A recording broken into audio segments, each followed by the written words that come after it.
These are serious times, Atlanta. With open contempt for the law, this president has launched a power grab unprecedented in our history. Abusing his power and trying to poison our democracy with fear and intimidation. In his first 100 days, he set free criminals who did violence on his behalf. He purged independent watchdogs across the government who investigate corruption and abuse. He stacked the most powerful offices with personal loyalists and then called on those same loyalists to investigate and prosecute his opponents.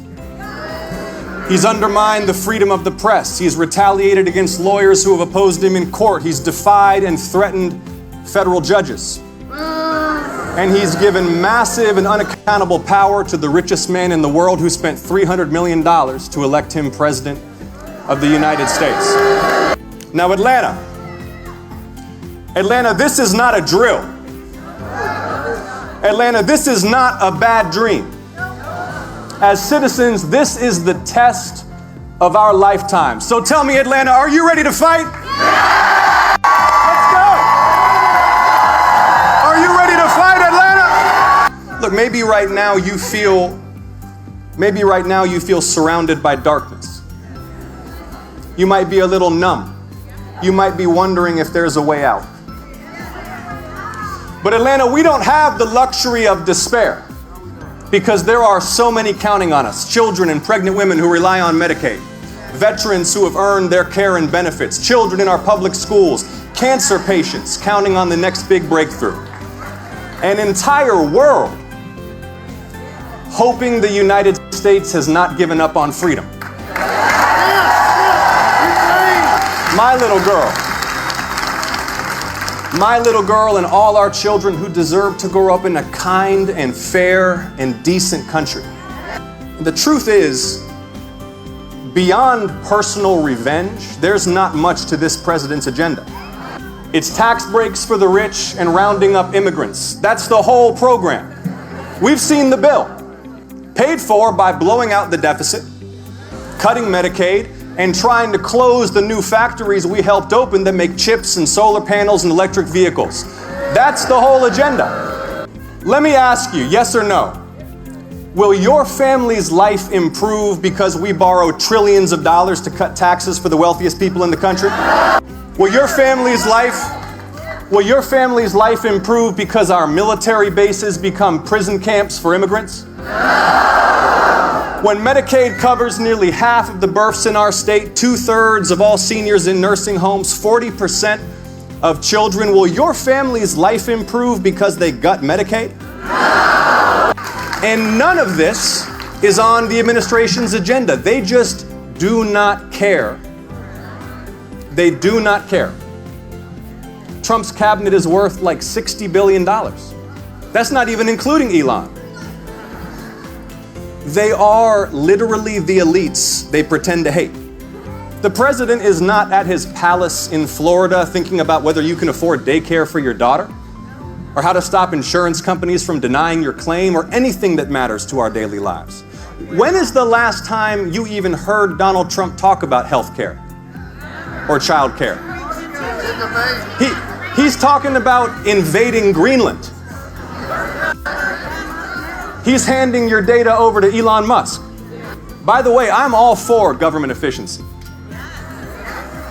And government programs aren't sacred, they have to work.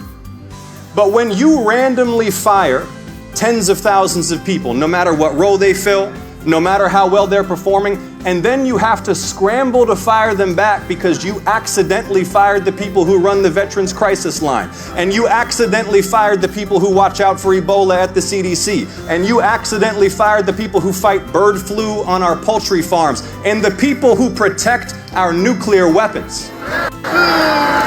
When you shut down research into Alzheimer's treatments and cures for childhood cancer, that's not efficiency.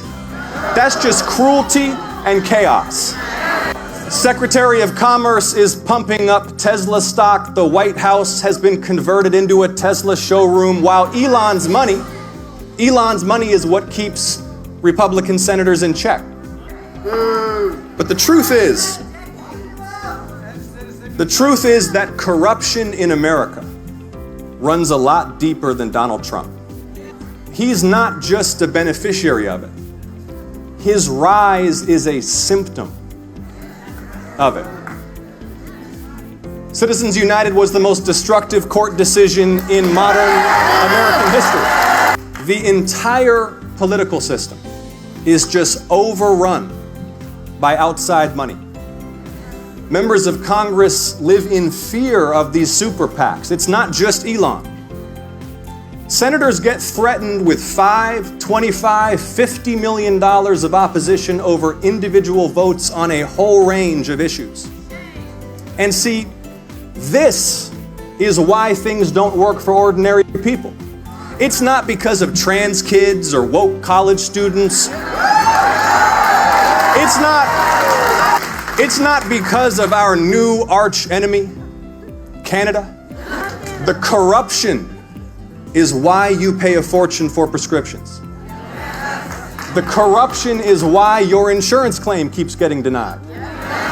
The corruption is why hedge funds get to buy up all the houses in your neighborhood and Congress doesn't do anything about it. See, this is why so many have lost faith in our system. Because the system really is rigged.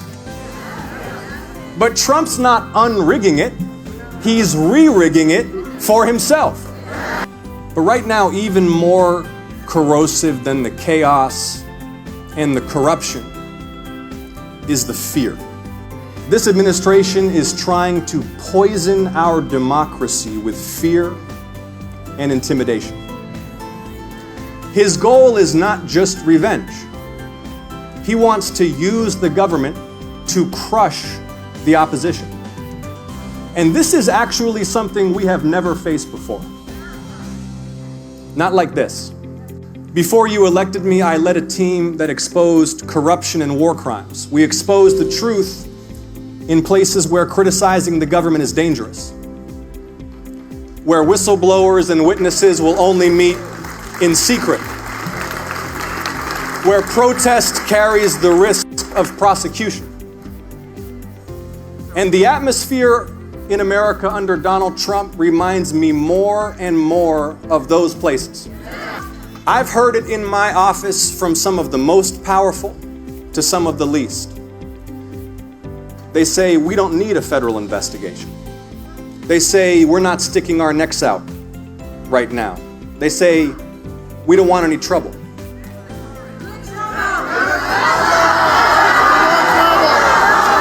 See, Americans are now living in fear of their own government. And it's not just here at home. People from around the world who want to do business and research and tourism here are now being advised by their governments not to visit the United States because civil rights and civil liberties are eroding here so swiftly. When I first ran for Congress 8 years ago, it was because I saw the election of someone so unfit for the presidency as a danger to the country. And you all got behind me because you saw the same thing. And when we won the Senate, it was because we still understood together the urgency and the necessity of the moment, and we knew Georgia could lead the way.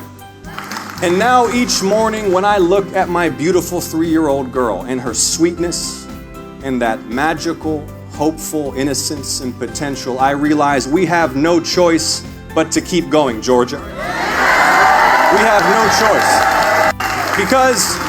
Because I don't want my little girl to grow up in a hopelessly divided country where citizens fear their own government, which has become an instrument of repression and revenge. I don't want her to grow up in a world where freedom is in retreat.